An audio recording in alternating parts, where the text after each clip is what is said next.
Hi friends, അസ്സലാമു അലൈക്കും. ബിസ്മി കിച്ചണിലോട്ട് എല്ലാവർക്കും സ്വാഗതം. ഇന്ന് നമ്മൾ ഒരു നേന്ത്രപ്പഴം കൊണ്ടുള്ള നല്ല ടേസ്റ്റി ആയിട്ടുള്ള ഒരു വെറൈറ്റി ആയിട്ടുള്ള സ്നാക്കാണ് തയ്യാറാക്കി എടുക്കുന്നത്. നമുക്കിത് എങ്ങനെ തയ്യാറാക്കുന്നത് നോക്കാം.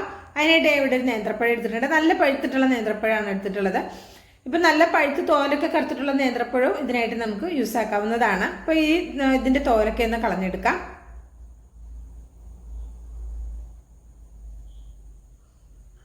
ഈ പഴത്തിൻ്റെ തോല് കളഞ്ഞതിന് ശേഷം വളരെ കനം കുറഞ്ഞിട്ട് ഇത് നമുക്ക് നീളത്തിലൊന്ന് കട്ടാക്കി എടുക്കാം.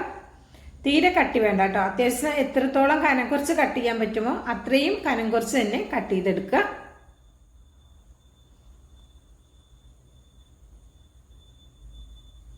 ഇതേപോലെ കട്ട് ചെയ്തെടുക്കാം. നമുക്ക് ഏകദേശം ഒരു 5 എണ്ണമാണ് നമുക്ക് ഇതിൽ നിന്ന് ഒരു പഴത്തിൽ നിന്ന് കിട്ടിയിട്ടുള്ളത് കേട്ടോ.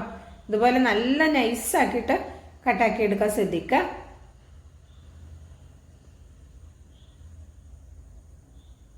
കണ്ടോ, ഈ രീതിയിലൊന്ന് കട്ടാക്കി എടുത്തിട്ടുണ്ട്. ഇത് നമുക്കിവിടെ മാറ്റി വെക്കാം. ഇതിലേക്ക് നമുക്ക് കുറച്ച് ചേരുവകൾ കൂടി ആവശ്യമുണ്ട്. ഞാൻ ഒരു ബൗൾ എടുത്ത് വെച്ചിട്ടുണ്ട്. ഇതിലേക്ക് ഞാൻ 1/2 കപ്പ് പാലാണ് എടുത്തിട്ടുള്ളത്. ഇപ്പോൾ ഫ്രിഡ്ജിൽ വെച്ച പാലാണെങ്കിലും ഒരു കുഴപ്പമൊന്നുമില്ല കേട്ടോ. ഇനി ഇതിലേക്ക് ഞാനൊരു 1/2 ടീസ്പൂണ് ഏലക്കയുടെ പൊടി ചേർത്ത് കൊടുക്കുന്നുണ്ട്. ഇനി ഒരു 2 പിഞ്ച് മഞ്ഞൾപ്പൊടി കൂടി ചേർത്ത് കൊടുക്കുക. ഒരു കളർ കിട്ടാൻ വേണ്ടിയിട്ട് മാത്രമാണ് മഞ്ഞൾപ്പൊടി ഉപയോഗിക്കുന്നത്. നിങ്ങൾക്ക് വേണ്ടെന്നുണ്ടെങ്കിൽ അത് സ്കിപ്പ് ചെയ്യാവുന്നതുമാണ്. ഇതിലേക്ക് ഒരു 2 പിഞ്ച് ഉപ്പ് കൂടെ ചേർത്ത് കൊടുക്കാം. ഇനി ഇതൊന്ന് മിക്സാക്കി കൊടുക്കാം. ഇനി ഞാൻ ഇതിലേക്ക് ചേർത്ത് കൊടുക്കുന്നത് മൈദയാണ്. നിങ്ങൾക്ക് മൈദക്ക് പകരം ഗോതമ്പ് പൊടി മതിയെങ്കിൽ ഗോതമ്പ് പൊടി യൂസ് ആക്കാവുന്നതാണ്. ഞാൻ 2 ടേബിൾ സ്പൂൺ മൈദയാണ് ഇതിലേക്ക് എടുക്കുന്നത് കേട്ടോ. 1/2 കപ്പ് പാല് എടുക്കുന്ന സമയത്ത് 2 ടേബിൾ സ്പൂൺ മൈദ മതി. ഇനി ഇത് നന്നായിട്ട് കട്ടകളൊന്നും ഇല്ലാതെ ഒന്ന് മിക്സാക്കി എടുക്കാം. ഇതിലേക്ക് നമുക്ക് ഒരു ചേരുവ കൂടി ചേർത്ത് കൊടുക്കാനുണ്ട്. വീഡിയോ ഇഷ്ടമാകുകയാണെങ്കിൽ കാണുമ്പോൾ തന്നെ ഒരു ലൈക്ക് തന്ന് സപ്പോർട്ട് ചെയ്യാൻ ആരും മറക്കരുത്. നിങ്ങളുടെ ലൈക്ക് പ്രധാനമാണ്. ലൈക്ക് ഉണ്ടെങ്കിൽ മാത്രമേ നമുക്ക് മുന്നോട്ട് പോകാൻ സാധിക്കുകയുള്ളൂ. അതുകൊണ്ട് തീർച്ചയായിട്ടും ഒരു ലൈക്ക് തന്ന് സപ്പോർട്ട് ചെയ്യാൻ ആരും മറക്കരുത് കേട്ടോ. ഇനി ഇതിലേക്ക് ചേർത്ത് കൊടുക്കുന്നത് 2 കോഴിമുട്ടയാണ്. 2 മുട്ട ഇതിലേക്ക് നമുക്ക് ചേർത്ത് കൊടുക്കാം. ഇപ്പോൾ മുട്ടയും നമുക്ക് ഫ്രിഡ്ജിലൊക്കെ വെച്ചിട്ടുള്ള മുട്ടയാണെങ്കിലും ഒരു കുഴപ്പമൊന്നുമില്ല കേട്ടോ. ഫ്രിഡ്ജിൽ വെച്ച മുട്ടയാണെങ്കിലും നമുക്ക് ഉപയോഗിക്കാം. ഇതിലേക്ക് ചേർത്ത് കൊടുക്കാവുന്നതാണ്. എന്നിട്ട് ഈ മുട്ടയും നമ്മുടെ ഈ ബാറ്ററും കൂടി നന്നായിട്ട് മിക്സ് ആവുന്ന രീതിയിൽ നന്നായിട്ട് ഇതുപോലെ ഒന്ന് കലക്കിയെടുക്കുക. ഒരു സ്പൂണോ അല്ലെങ്കിൽ ഇതുപോലെ ഒരു ഫോർക്കോ കൊണ്ട് നന്നായിട്ട് ഇതുപോലെ ഒന്ന് മിക്സ് ആക്കി കൊടുത്താൽ മതി. ഇതിലേക്ക് നമ്മൾ മധുരം ഒന്നും ആഡ് ആക്കുന്നില്ല കേട്ടോ. ഞാൻ ഇതുപോലെ ഒരു പാൻ അടുപ്പത്ത് വെച്ചിട്ടുണ്ട്. ഇനി ഇതിലേക്ക് ഒരു 1.5 ടീസ്പൂൺ നെയ്യാണ് ചേർത്ത് കൊടുക്കുന്നത്. നെയ്ക്ക് പകരം ബട്ടർ വേണമെങ്കിലും ചേർത്ത് കൊടുക്കാം. വെളിച്ചെണ്ണ ഉപയോഗിക്കേണ്ട കേട്ടോ, അത്രക്ക് ടേസ്റ്റ് ഉണ്ടാവില്ല. അപ്പോൾ ഈ നമ്മൾ ചേർത്ത നെയ്യ് ഒന്ന് ചൂടായി വന്ന സമയത്ത് ഒരു മീഡിയം ഫ്ലെയിമിൽ വെച്ചിട്ട് നമ്മൾ നീളത്തിൽ കട്ടാക്കി എടുത്തിട്ടുള്ള നമ്മുടെ നേന്ത്രപ്പഴം ഇതിലേക്ക് വെച്ച് കൊടുക്കാം. ഒരു മീഡിയം ഫ്ലെയിമിൽ വെച്ചിട്ട് ഇത് അപ്പുറവും ഇപ്പുറമൊക്കെ ഒന്ന് നന്നായിട്ടൊന്ന് ഫ്രൈ ആക്കി എടുക്കാം. പിന്നെ നേന്ത്രപ്പഴത്തിന് പകരം റോബസ്റ്റ പഴമൊക്കെ ആണെങ്കിലും നമുക്ക് ഇതിനായിട്ട് ഉപയോഗിക്കാവുന്നതാണ് കേട്ടോ. അപ്പം റോബസ്റ്റ പഴമാകുമ്പോൾ ചിലപ്പോൾ പൊട്ടിപ്പോകാൻ ചാൻസ് ഉണ്ട്. അപ്പോൾ നോക്കിയിട്ട് ചെയ്താൽ മതി, ശ്രദ്ധിച്ച് ചെയ്താൽ മതി കേട്ടോ. അപ്പോൾ നേന്ത്രപ്പഴം കയ്യിലില്ല, റോബസ്റ്റ പഴം ഉള്ളു കയ്യിലെങ്കിൽ അത് വെച്ചിട്ടും ചെയ്യാമെന്നാണ് പറഞ്ഞത്. അപ്പോൾ അതിങ്ങനെ പഴം പൊട്ടിപ്പോണമെന്ന് ശ്രദ്ധിച്ചാൽ മതി. നേന്ത്രപ്പഴം ആണെങ്കിലും ചിലപ്പോൾ പൊട്ടിപ്പോകാൻ ചാൻസ് ഉണ്ട്. കാരണം വെച്ചാൽ നമ്മൾ നല്ല കനം കുറച്ചിട്ട് കട്ടാക്കി എടുത്തതല്ലേ. അപ്പോൾ ചെറുതായിട്ടൊക്കെ ഒന്ന് പൊട്ടി വരാനൊക്കെ സാധ്യതയുണ്ട്. ശ്രദ്ധിച്ച് ചെയ്യണം കേട്ടോ. ഒരു മീഡിയം ഫ്ലെയിമിൽ വെച്ചിട്ട് നമ്മളിത് പഴമൊക്കെ ഇവിടെ റെഡിയാക്കി എടുത്തിട്ടുണ്ട്. പഴം ആയതുകൊണ്ട് തന്നെ നന്നായിട്ടൊന്ന് ഒട്ടിപ്പിടിക്കും. അത് നല്ല കനം കുറഞ്ഞിട്ടുള്ള നമ്മൾ കട്ടാക്കിയ പഴമല്ലേ. അപ്പോൾ ജസ്റ്റ് ഒന്ന് ഇങ്ങനെ പാത്രത്തിൽ ഒട്ടിപ്പിടിക്കാനും ഒക്കെ സാധ്യത കൂടുതലാണ്. ഞാൻ ഇതുപോലൊരു പാൻ അടുപ്പത്ത് വെച്ച് കൊടുത്തിട്ടുണ്ട്. ഇനി ഇതിലേക്ക് ഞാനൊരു ചെറിയ പീസ് എന്താ പറയുക, ഒരു 1/4 ടീസ്പൂണോളം വരുന്ന ബട്ടറാണ് ഞാൻ ചേർത്ത് കൊടുത്തിട്ടുള്ളത്. നിങ്ങൾക്ക് നെയ്യ് വേണമെങ്കിൽ യൂസ് ആക്കാം.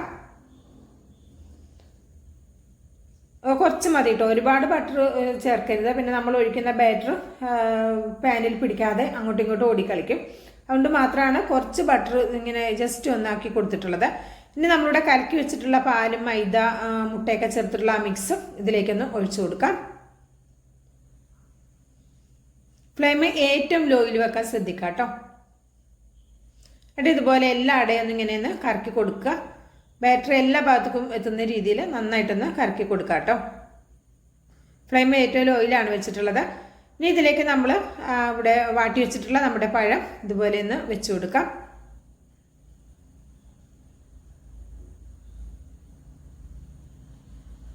കണ്ടോ, പഴം പാത്രത്തിൽ ഒട്ടിപ്പിടിച്ചതുകൊണ്ട് ഒന്ന് ഇങ്ങനെ പൊട്ടിപ്പോയിട്ടുണ്ട്.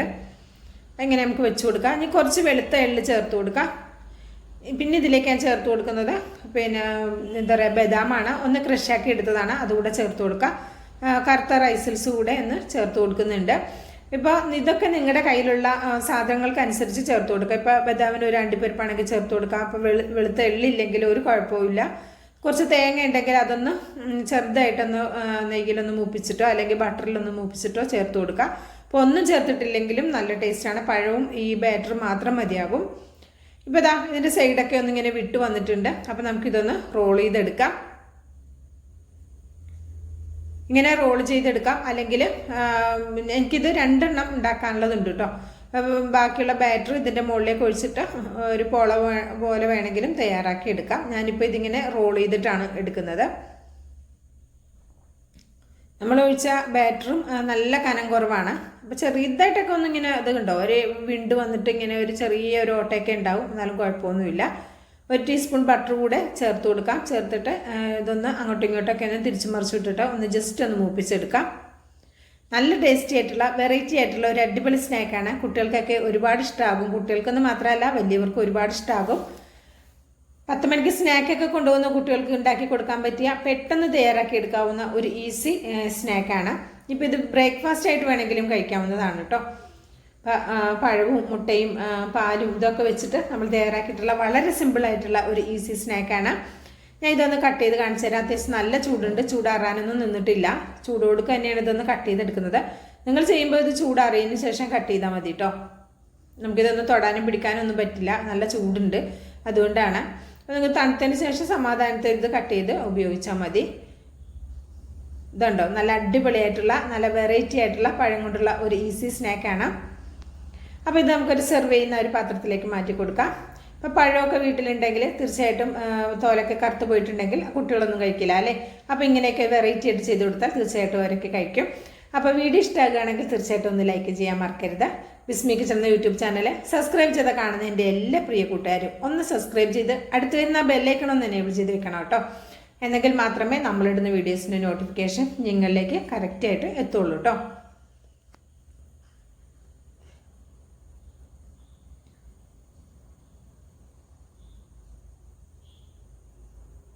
ഇതൊരെണ്ണം ഞാൻ കഴിച്ച് കാണിച്ചു തരാം. നല്ല ടേസ്റ്റാണ് കേട്ടോ, അടിപൊളി ടേസ്റ്റാണ്. അപ്പോൾ ഇൻഷാ അല്ലാഹ് അടുത്ത നല്ലൊരു അടിപൊളി വീഡിയോ ആയിട്ട് വരുന്നവരെ എല്ലാ കൂട്ടുകാർക്കും നന്ദി, നമസ്കാരം.